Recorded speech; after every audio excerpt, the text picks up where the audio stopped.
Alors, aujourd'hui, on va passer quelques minutes sur les matrices diagonalisables de C et plus précisément, je vous invite à visiter leur petit intérieur. Alors, qu'est-ce que c'est l'intérieur? On sait que Mn de C est un espace vectoriel, donc muni de la topologie de la norme, hein, des espaces vectoriels sur C, sur R. Les matrices diagonalisables, on les connaît. L'intérieur, ça va être le plus grand ouvert contenu dans les matrices diagonalisables. Donc c'est un objet quand même assez important pour voir si on en a suffisamment, en quelque sorte. Et ce qu'on va montrer, c'est que cet intérieur, qu'on appelle dn de C avec un petit o là en haut, c'est l'ensemble des matrices A, telles que la multiplicité algébrique de lambda pour tout élément du spectre est égal à 1. En gros, tel que qui A est scindé simple. Alors scindé, c'est clair, parce qu'on est sur C, et simple, voilà. Donc c'est ça la contrainte qu'on va ajouter. On va appeler cet ensemble pour l'instant S, tant qu'il n'est pas, tant qu'on ne sait pas qu'il est égal à ça. Et maintenant, on va montrer en deux temps. Un, on va montrer que S est ouvert, ce qui va prouver, étant donné que S est ouvert, donc vous avez S qui sera inclus, évidemment, dans dn de C. Pourquoi il est inclus dans dn de C? Parce qu'on sait que si le polynôme caractéristique est scindé simple, alors c'est diagonalisable. Et à partir du moment où il sera ouvert, il sera forcément inclus dans le plus grand ouvert, qui est contenu dans dn de C. Donc on pourra écrire ça.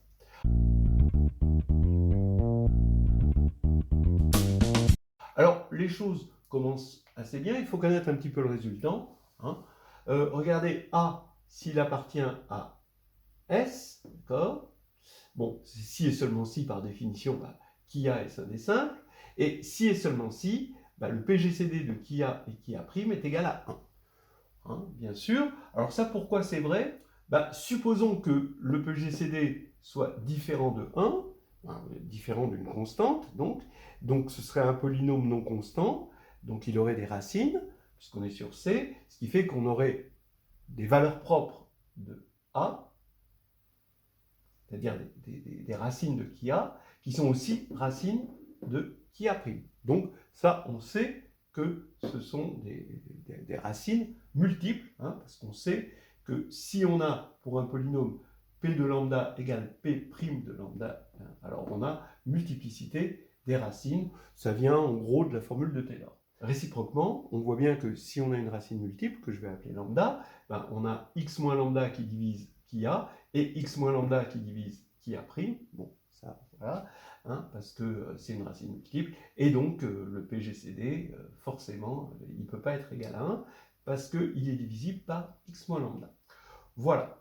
Alors, ça, maintenant, ça veut dire, on a une condition polynomiale pour que, justement, deux polynômes soient non premiers entre eux ou premiers entre eux. La première entre eux, si et seulement si. Alors on a que P et Q, vous prenez deux polynômes P et Q, ils sont premiers entre eux. Si et seulement si, bon, ce que je vais appeler ici le résultant.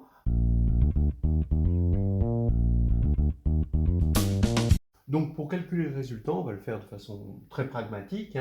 On met les coefficients de P, là qui est de degré M, AM jusqu'à A0, donc le coefficient en xm jusqu'au coefficient en x0.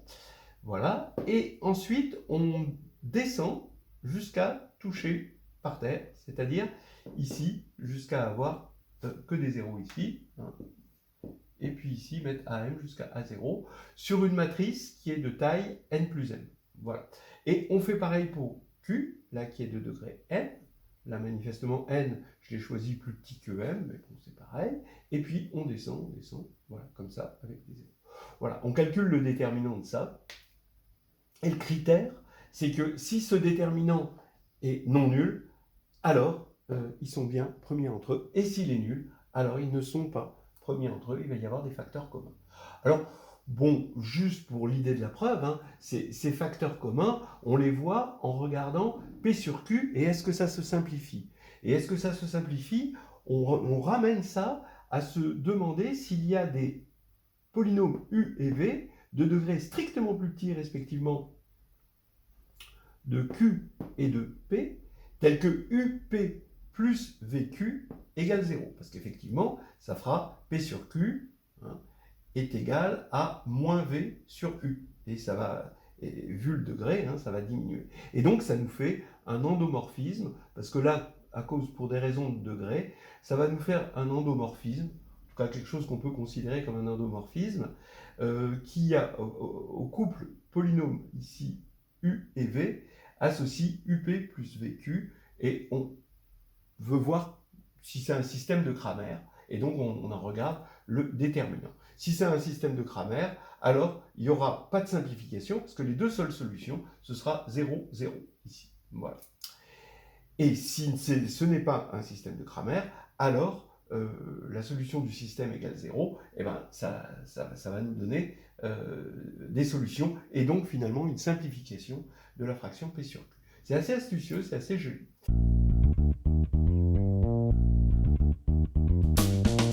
Mais bref, l'essentiel, c'est de voir que ce qu'on va appeler le discriminant de qui a, c'est-à-dire le résultant de qui a et de qui a prime, qu'on peut calculer ici, eh bien, c'est un polynôme dans les coefficients de qui a. Voilà. Pourquoi? Parce que ici, on va avoir un polynôme dans les coefficients de qui a, et ici, on va avoir un polynôme dans les coefficients de qui a prime, qui s'écrivent déjà polynomialement dans les coefficients de qui a. Voilà. Alors maintenant, ici, on va avoir l'application qui va de Mn de C dans C, et qui est l'application d'abord polynôme caractéristique. À une matrice, on lui associe son polynôme caractéristique. Alors ça, on regarde ça dans l'espace vectoriel de dimension finie Cxn. Bon. Et on va regarder juste les coefficients. Et les coefficients, il va y avoir le coefficient principal, c'est 1, donc là, c'est pas compliqué. Ensuite, il va y avoir la trace au signe près, et ensuite, jusqu'au déterminant au signe près. On vérifie, comme par définition du polynôme caractéristique, que tous les coefficients sont des polynômes ici, les coefficients de A. Bon. Ça, c'est quelque chose qu'on a déjà vu. Et ensuite, on passe par-dessus avec le discriminant, et on regarde l'application qui a un polynôme associe son discriminant.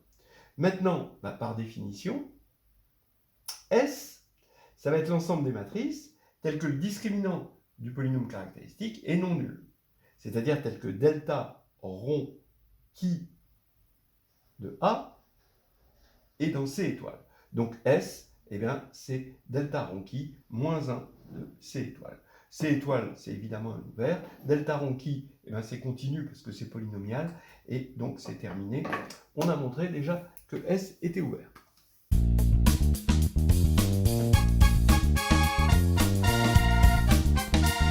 Alors, pour achever maintenant le théorème, il faut montrer la réciproque, l'inclusion réciproque, c'est-à-dire que l'intérieur des matrices diagonalisables est inclus dans S, c'est-à-dire l'ensemble des matrices A, telles que le polynôme caractéristique et sin des simples. Alors, on veut montrer cette inclusion. Donc, ce qu'on veut montrer, c'est l'inclusion inverse des complémentaires, en fait. C'est une espèce de contraposé, en quelque sorte. C'est-à-dire que si une racine est multiple dans qui A, alors on ne peut pas être dans l'ouvert. Pourquoi on ne peut pas être dans l'ouvert? Parce qu'on va trouver une suite de matrices non diagonalisables qui vont tendre vers cette matrice-là. Donc c'est ça qu'il faut montrer. Soit A tel que qui A est non simple, on veut chercher une suite AK qui va tendre vers A, où AK est non diagonalisable, pour tout cas. Voilà. Alors, évidemment, si A est non diagonalisable, oui, il suffit de prendre la suite constante et ça va marcher. Maintenant, si A est diagonalisable, alors on va construire une telle suite. Alors, A est diagonalisable, donc je vais poser P égale à qui A égale au produit des x moins lambda puissance m lambda, avec des multiplicités, puisque qui A, on sait qu'il est non simple, par hypothèse. Et maintenant, on va prendre mu A, comme A est diagonalisable, c'est le produit des x moins lambda sans multiplicité, évidemment. Alors, maintenant, soit CP est la matrice compagnon, on sait que son polynôme minimum, c'est justement le polynôme P. Donc, comme le polynôme minimal est non simple, puisque c'est P égale qui A, donc on est sûr que CP n'est pas diagonalisable. Voilà. Donc CP, on va le voir comme semblable à une certaine matrice T, qui s'écrit avec les valeurs propres ici de A, avec multiplicité, mais ici, forcément, un triangle. Donc T est semblable à CP, comme CP n'est pas diagonalisable, T n'est pas diagonalisable non plus. Ils ont même polynôme minimum.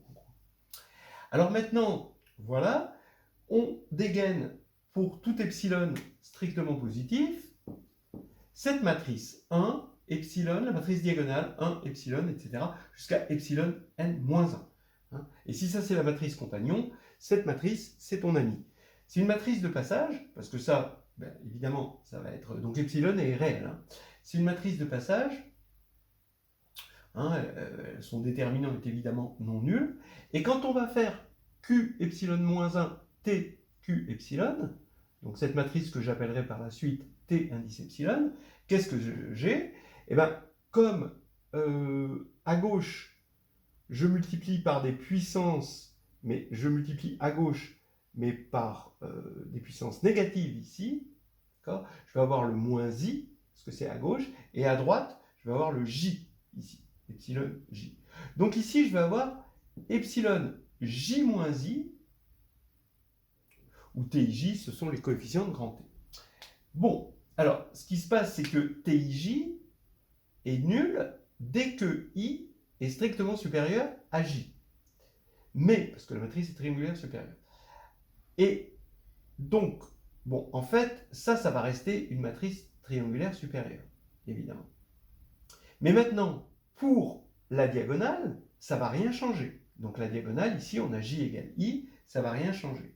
Mais maintenant, TIJ, pour la partie supérieure, quand epsilon tend vers 0, eh bien ça, c'est strictement positif pour la partie strictement supérieure, donc ça va bien tendre vers 0. Et donc, la matrice, globalement, va tendre vers cette matrice-là, juste la matrice diagonale, lambda 1, etc., lambda n. Donc maintenant, comme A est diagonalisable avec polynôme caractéristique P, il est évident que A est semblable à cette matrice diagonale. Donc, bilan des courses, je prends A, qui est semblable à cette matrice que je vais appeler D, qui est diagonale. Elle s'écrit R-1 DR. Mais D est limite de T epsilon. Donc T epsilon, c'est cette matrice-là, d'accord, qu'on voit ici, et à la limite, on a vu que ça faisait ça. Donc, comme la conjugaison, c'est continu, je passe la limite ici, j'ai limite quand epsilon tend vers 0 de R-1 T epsilon R. Alors, maintenant, je peux poser AK égale R-1 T 1 sur K R. Alors, T1 sur K n'est pas diagonalisable, puisque T, parce que c'est semblable à T, qui est semblable à CP, qui n'est pas diagonalisable, parce que son polynôme minimal, c'est P. Voilà. Et AK est semblable à T1 sur K. Donc voilà. Donc AK n'est pas diagonalisable, et AK, quand K tend vers l'infini, tend bien vers A. Donc voilà, on a montré ce que l'on voulait, et ça fait un joli petit développement.